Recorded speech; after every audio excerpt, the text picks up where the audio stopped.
dentro de lo que se puede tomar como la distribución de, o en todo caso, la segmentación del mercado inmobiliario por regiones, vamos a buscar por ahí una opinión más calificada, a mi entender, y sobre todo porque tuvo una relevancia su participación dentro del debate que se está llevando por estas horas en el Congreso Nacional, y tiene que ver con el referente de inquilinos de la provincia de Santa Cruz, el doctor Matías Solano, que ya está con nosotros y está en línea vía Skype. Matías, ¿me estás escuchando? Hola, ¿cómo estás? Sí, te estoy escuchando perfecto. Un saludo a todo el equipo y a toda la audiencia. Muchas gracias, lo mismo para vos, bienvenido al programa de Cero Las, a la sección de inquilinos. Como habrás escuchado en el tape, hay muchas cosas que tiran y están sueltas en el aire, que últimamente viene siendo quizás una constante que caracteriza a un cierto sector del periodismo, que no vamos a poner en tela de juicio en ese sentido. Sí vamos a darle una información que tiene que ver con estos puntos por puntos que se están debatiendo por estos momentos, y que por supuesto tuvo también tu participación dentro del debate que tiene en este momento, o que busca tener en los próximos días, un dictamen para estos cambios que se prevén para la ley de alquileres. Sí, sorprende bastante que lo polémico sea el impuesto a la vivienda ociosa, y que no sea polémico, peligroso, etcétera, reducir el plazo de los contratos y hacer que los aumentos sean cada 6 meses y en acuerdo entre las partes. Claro. Que no existe el acuerdo entre las partes, sino que uno cuando va a buscar una casa le dicen: mirá, yo cobro tanto, el aumento es cada 6 meses del 30%, de lo que sea, y si uno está de acuerdo, bien, y si no está de acuerdo, tiene que seguir buscando. Entonces no hay acuerdo entre las partes, es una mentira, una falacia total. Y esto es lo más preocupante, en realidad esto es lo polémico, no es el impuesto a la vivienda ociosa lo polémico, sino que es ir para atrás con una conquista del sector inquilino del país, que ha sido esta ley de alquileres, y eso es realmente polémico y preocupante. El impuesto a la vivienda ociosa es importante retomarlo, ya existió en el país en algún momento, y siempre y cuando se implemente y el Estado tenga la voluntad de que esto se cumpla, porque imagínense usted, y ya acá tocamos otro de los puntos, es muy difícil que los que alquilan paguen los impuestos más básicos, porque tenemos un altísimo porcentaje de informalidad en los que no se emite ningún comprobante oficial, o sea que no se paga AFIP, no se paga nada. No sé bien qué es lo que quieren reducir, porque es bastante poco lo que pagan de impuestos por alquilar, en realidad te diría que casi nada. Imagínense si es difícil hacerlos cumplir algo tan básico como estar registrado, estar en blanco, para decirlo en castellano. Sí. Va a ser mucho más difícil también identificar y cobrar un impuesto a la vivienda ociosa, pero no por eso nos parece menos importante. O sea, es importante siempre y cuando esté acompañado de una voluntad pública estatal de hacerlo cumplir. Y eso de regionalizar, es peligroso, porque puede ser la idea de que el Estado Nacional se desprenda de la responsabilidad respecto de esto y trate de pasarle la pelota a las provincias, lo cual puede ser muy complicado, y siempre los perjudicados somos los mismos, que es la parte más vulnerable acá, que son las familias que alquilan. Así que espero que no haya una intención del Estado Nacional de desprenderse de su responsabilidad de regular esto, que no es materia provincial. Fuiste muy enfático dentro de tu participación en el debate de consultas que se hicieron y que se vienen haciendo a lo largo de la semana, referidos a los puntos que se están debatiendo para poder incorporar cambios a la ley. Dentro de las situaciones que se dieron allí, por supuesto que yo, que seguí con detalle y con detenimiento lo que exponías, quiero remarcar esto que vos mencionabas, que hay puntos en los cuales el nivel de los referentes que tiene el mercado inmobiliario para poder hacer la defensa de esto que vos estás marcando, tienen tan poco argumento, son tan poco creíbles a la hora de defender un cambio, pero han impuesto tal orden de prioridades a una legislatura y sobre todo a un Estado, que vale decir, entre otras cosas, hasta acá no ha regulado absolutamente nada en el marco de la ley y ya quiere intervenir con cambios que la verdad que a mí me deja estupefacto ante este tipo de situaciones. Pero tu énfasis al marcar las diferencias que tenemos en este momento en la República Argentina a la hora de poder decir, bueno, el inquilino en este momento también tiene problemas y le han metido en la cabeza que la ley, lamentablemente, no es, digo lamentablemente no porque la ley lo sea, sino lamentablemente le han metido en la cabeza permanentemente con esta cuestión de lobby informativo que la ley no sirve. Y han logrado llevar esto otra vez a la Cámara de Diputados para lograr ese debate. Si tuvieses que arriesgar, quizás, seguramente no es tu espíritu porque, bueno, sos un ferviente creedor de las leyes, pero en algún momento de la historia argentina, ¿se ha debatido con tal énfasis una ley que lleva 1 año de aplicación? ¿2 años?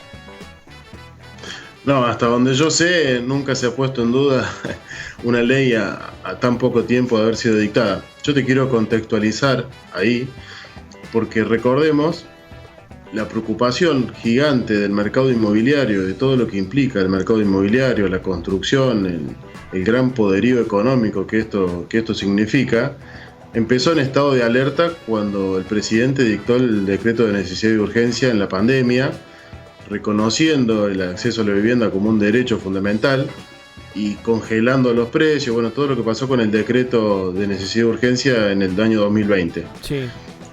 Ahí fue cuando empezó la preocupación, la gran preocupación del mercado inmobiliario al ver que empezaba a regularse de alguna forma y de una manera bastante drástica, si se quiere, en ese momento, obligados obviamente por las circunstancias.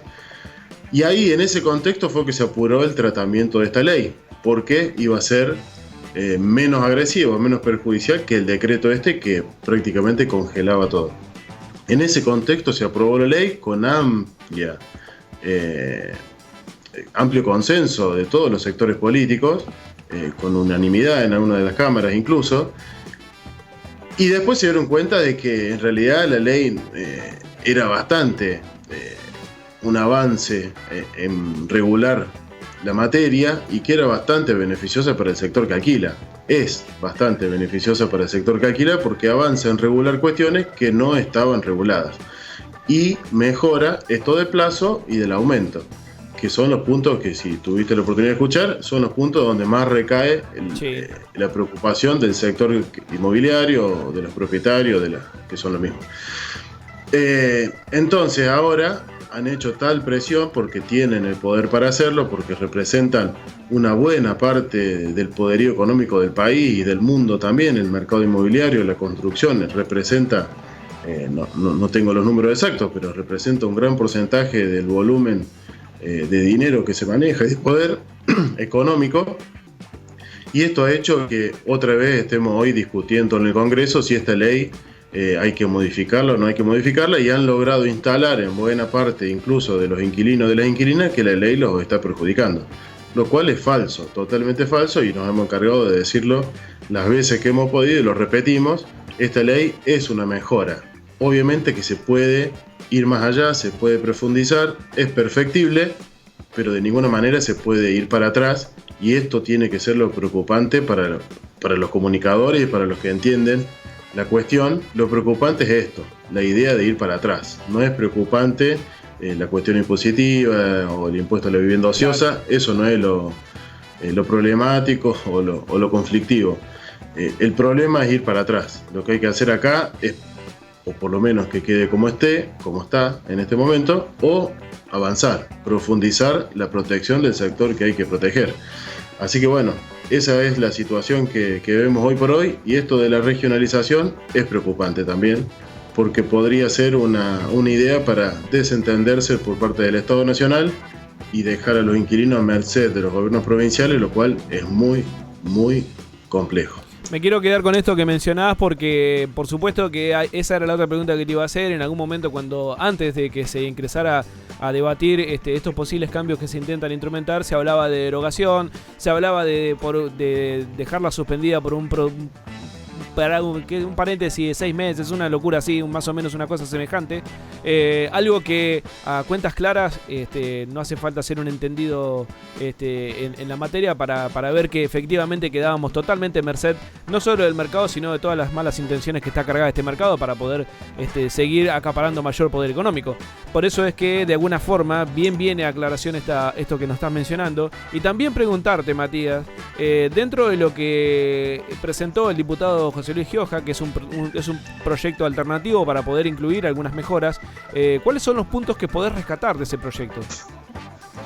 Sí, el proyecto de Gioja es bastante interesante en algunos aspectos porque avanza, por un lado, en tratar de regular el precio de los alquileres y la renovación de los contratos, que viene a ser lo mismo, que hoy por hoy no está regulado.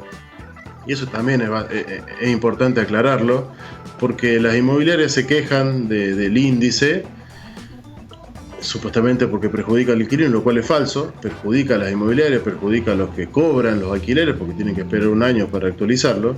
Pero cuando el contrato termina y empieza uno nuevo, estamos viendo aumentos superiores al 100%. Sí. Si esto lo dividimos en los 3 años que dura el contrato, y el índice en realidad te está dando el 50% que da hoy, más, no sé, el 30, el 40, el 50% que te aplican cuando el contrato empieza de vuelta. O sea que estamos hablando de aumento fenomenal en el contrato de alquiler. No es que están perdiendo plata ni que están con problemas para llegar a fin de mes los que están cobrando alquileres y viviendo de eso. Esto es importante y el proyecto de Gioja trata de avanzar en este sentido. A nosotros nos encantaría poder avanzar en esto, pero somos conscientes de que está difícil mantener como está la ley. Mucho más difícil va a ser tratar de profundizar y tratar de regular el precio, que es algo que venimos reclamando y exigiendo desde el minuto 1, porque la solución a esto es regular de una vez y para todas el precio de los alquileres, no el índice en el medio del contrato, sino cuando arranca el contrato que haya algún parámetro sobre el cual medir el precio del alquiler, porque hoy por hoy en lugares donde hay muy poca oferta de alquileres por cuestiones turísticas o porque no hay vivienda, lo que sucede es que terminan alquilando inmuebles que ni siquiera podrían calificarse de vivienda porque no tienen ni las más mínimas condiciones a cualquier precio, y la gente no tiene a dónde ir en lugares como el que estoy yo, donde el clima no te permite vivir en la calle. Claro. Terminan viviendo en cualquier lado o hacinados. Entonces es muy interesante esto que plantea el diputado Gioja en tratar de avanzar en regular el precio de los alquileres. Y después la cuestión del impuesto a la vivienda ociosa también es algo que ya lo estuvimos charlando recién. Y después en el otro proyecto que dando vuelta de Gisela Marciota, es importante en cuanto si se busca suspender de alguna forma esta ley, que sea protegiéndonos, o sea, que sea protegiendo al sector que alquila mientras discuten el tiempo que quieran.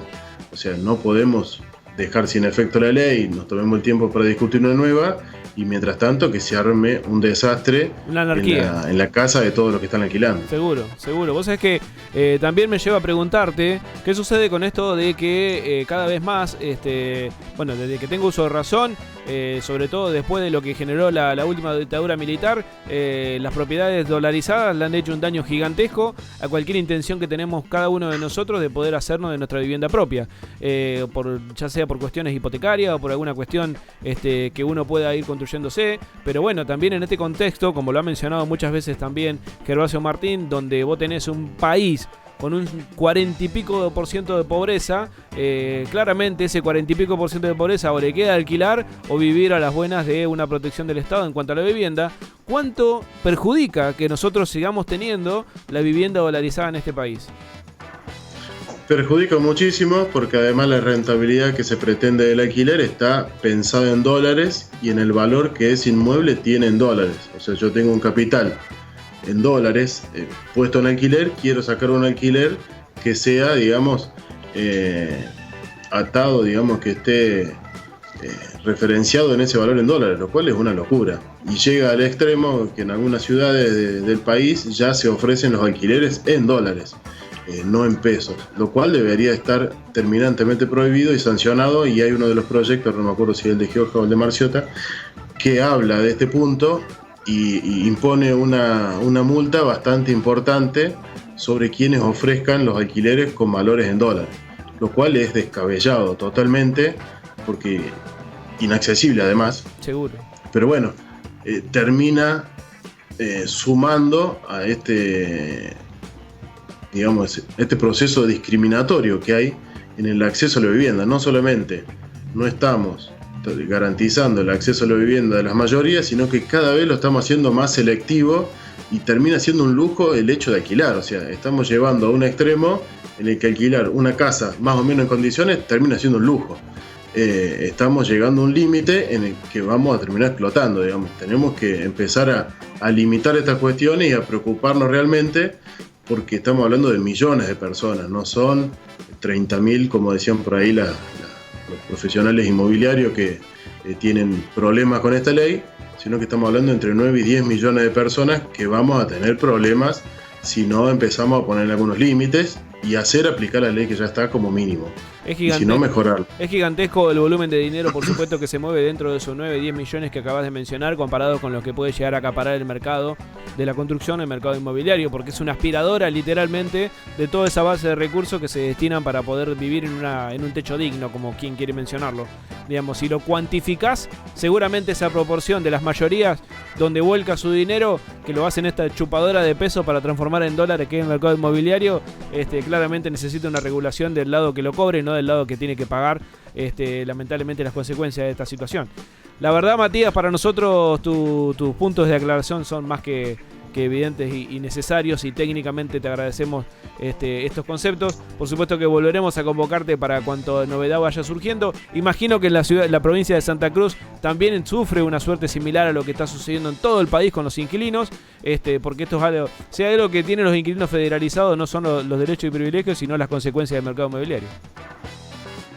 Correcto, sí, hay algunas particularidades, pero bueno, como no estamos en Santa Cruz, no vale, no tiene sentido ahondar en las particularidades de la provincia. Cada provincia tiene sus particularidades, pero no en el sentido de que algunos quieren instalar de que tenemos que se haga cargo la provincia de regular la cuestión de los alquileres. Claro. Y hay algo cierto en lo que vos decías recién, la cantidad de dinero que se mueve a través del alquiler.